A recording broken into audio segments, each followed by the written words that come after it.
காவேரி வந்து ஊருக்கு கிளம்பிட்டு இருக்காங்க. அப்போ வந்து காவேரி அவங்க மாமா கிட்ட இந்த விஷயம் விஜய்க்கு தெரியவே கூடாது. எக்காரணம் கொண்டு விஜய்க்கு இந்த விஷயத்த சொல்லாதீங்க மாமா. நம்ம ஊருக்கு போயிட்டு நான் எந்த பிரச்சனையா இருந்தாலும் நம்மளே பார்த்துக்கலாம் அப்படின்றாங்க. ஏம்மா அப்படி சொல்ற? அப்படி சொல்லிட்டு கேட்குறாரு நம்ம குமரன். அதுக்கு வந்து இல்ல மாமா ஏற்கனவே அவங்க வந்து பாட்டி, அதுக்கப்புறம் அவங்க வீட்ல அவங்க சித்தி எல்லாம் என்ன சொன்னாங்கன்னு தெரியும்ல உங்களுக்கு. தேவையில்லாம விஜய் இதில இழுத்தா அவருக்கு தான் பிரச்சனை. அதுக்கப்புறம் நம்மளால தான் பிரச்சனை ஆயிடுச்சுன்னு சொல்லிட்டு பெரிய பிரச்சனை பண்ணிடுவாங்க அப்படின்ற மாரி சொல்றாங்க. அத கேட்டு சரிம்மா ஒண்ணும் ப்ராப்ளம் இல்ல நம்ம போலாம் அப்படின்னு சொல்லிட்டு நான் சொல்ல மாட்டேன் அப்படின்னு சொல்லிட்டு போகிறாங்க. இங்கே வந்து பார்த்தா வீட்டில் இருக்க எல்லா பொருளையும் தூக்கி வந்து எரிஞ்சிருக்காரு. அவங்களோட வந்து அந்த மகாநதின்ற போர்டை வந்து அப்படியே தூக்கி உடைச்சிருக்காரு. எல்லா சாமானும் வெளியே சிதறி கிடக்குது. அதை பார்த்துட்டு வந்து காவேரியால் தாங்கிக்கவே முடியல. அவங்க மாமா எல்லாருமே பாட்டி எல்லாருமே அதிர்ச்சி அடைகிறாங்க. உடனே பாட்டி பயங்கரமாக அழுது சாரதா கிட்ட சாரதா வந்து பயங்கரமாக அழறாங்க. பார்த்தீங்கல்ல அத்தை என்ன நடக்குதுன்னு சொல்லிட்டு இந்த படுபாவி ஃபுல்லாகவே வந்து எல்லா சாமானையும் தூக்கி போட்டான். நம்ம வீட்டில் இருக்க பொருளெல்லாம் உடைச்சிட்டான். பாருங்கள் நான் ஆசையாக என் பிள்ளைங்க போர்டு வச்சுதுங்க அதையும் எடுத்துட்டான் அப்படின்னோடனே மகாநதி போர்டை பார்த்து கையில் எடுக்கிறாங்க.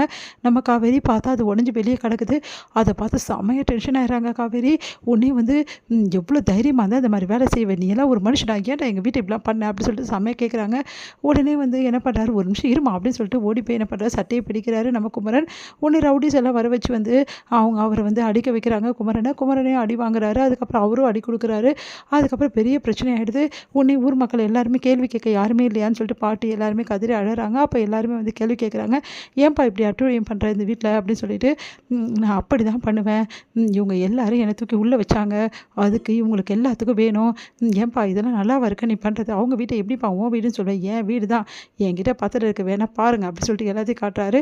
ஏற்கனவே இவங்க என் பேரில் எல்லாத்தையும் எழுதி கொடுத்துட்டாங்க, இந்த வீடு எனக்கு சொந்தமான வீடு, என்கிட்ட பத்திரம் இருக்குது, அதனால இவங்களால ஒன்றும் பண்ண முடியாது, இதுக்கப்புறம் இந்த வீட்டில் இவங்க இருக்கவே கூடாது அப்படின்னு சொல்லிட்டு என்ன பண்ணுறாரு, துரத்தி விடுறாரு.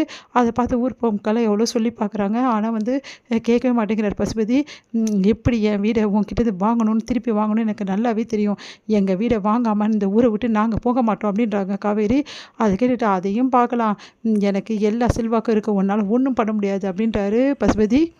எல்லாம் கேட்டுமா நீ அழாதம்மா, நீ வாமா போகலாம், இந்த ஆளுக்கு இருக்குமா, நம்ம வீட்டை நம்ம கையிலேருந்து யாரும் பறிக்க முடியாதுமா, நீ ஏம்மா கவலைப்படுற, நம்மளது தாம்மா ஒரிஜினல் பத்திரம், டூப்ளிகேட்டாக ஒரு பத்திரத்தை ரெடி பண்ணி ஒரு வீட்டை சொந்தம் கொண்டாடினா அது அவனுக்கு சொந்தமாயிடுமா, எதுக்குமா கவர்மெண்ட்டுன்னு ஒன்று இருக்குது, எதுக்குமா போலீஸு சட்டம்லாம் இருக்குது, நம்ம பார்த்துக்கலாம், எந்த சட்டமும் என்ன ஒன்றும் பண்ண முடியாதுடி அப்படின்றாங்க.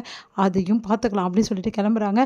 ஏய் ஓவராக ஆனல விஜய் வந்து எங்களே மிரட்டுற அளவுக்கு வச்சல, இப்போ பார்த்தியா என் அப்பா எப்படி அவனுக்கு காப்பு வச்சாருன்னு அப்படின்னு சொல்லிட்டு வந்து சொல்கிறாங்க ராகினி. அதை பார்த்துட்டு வந்து அடுங்கடி ஓவராக பண்ணாத, என் வீட்டை உன் வீட்டுன்னு சொந்த கொண்டானா உன் வீடு ஆகிடுமா, உன் அப்பா இதெல்லாம் பண்ணார்ல, இதுக்கு எல்லாத்துக்கும் வட்டிக்கு முதல் கண்டிப்பாக நான் கொடுப்பேன், நீ வாமா போகலாம் அப்படின்னு சொல்லிட்டு இப்படி அநியாயம் பண்ணுறானேடி, இப்போ இவங்ககிட்டலாம் பேசி பிரயோஜனம், சட்டப்படி இவனை எப்படி எதிர்கொள்ளணும்னு எனக்கு நல்லாவே தெரியும், நீ வாமா அப்படின்னு சொல்லிட்டு காவேரி வந்து அவங்க அம்மா பாட்டி எல்லாருமே வந்து கூட்டிகிட்டு போகிறாங்க.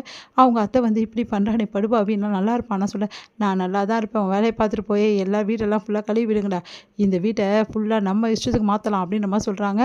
பசுபதியை வந்து ரவுடிஸ் எல்லாம் வச்சுட்டு இதனால் செம்மையாக டென்ஷனாக காவேரி, நீங்கள் வாங்க அப்படின்னு சொல்லிட்டு கூட்டின்னு போயிட்டு அவங்க அத்தை வீட்டில் விட்டுட்டு, நீங்கள் கவலைப்படாதீங்க, நீங்கள் எல்லோரும் இங்கே இருங்க, இவன் மேலே கம்ப்ளைண்ட் கொடுத்து இவனுக்கு என்ன பண்ணுறான்னு பாரு அப்படின்னு சொல்லிட்டு காவேரி சொல்கிறாங்க. உடனே அந்த மேடம் இருக்காங்களான்னு சொல்லிட்டு அந்த ஊரில் இருக்க மேடமுக்கு கால் பண்ணுறாங்க.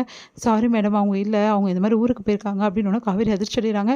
இப்போ என்ன பண்ணுறது, புதுசாக யாருக்கிட்ட தான் பேசணும், வேறு வழியே கிடையாது, சரி வாங்க மாமா போலீஸில் போய் பேசலாம் அப்படின்னு சொல்லிட்டு போலீஸ்க்கு போயிட்டு போலீஸ் ஸ்டேஷனுக்கு போகிறாங்க காவேரி. அங்கே பார்த்தா அதுக்கு முன்னாடியே வந்து உட்காந்துருக்காரு பசுபதி. அதிர்ச்சி அடைகிறாங்க காவேரி, என்ன நீ இங்கே தான் வருவேன்னு எனக்கு தெரியுமா கண்ணு, அதனால தான் இங்கே வந்து உட்காந்துருக்கேன் அப்படின்றாரு. அதை கேட்டு பயங்கரமாக அதிர்ச்சி அடைகிறாங்க காவேரி.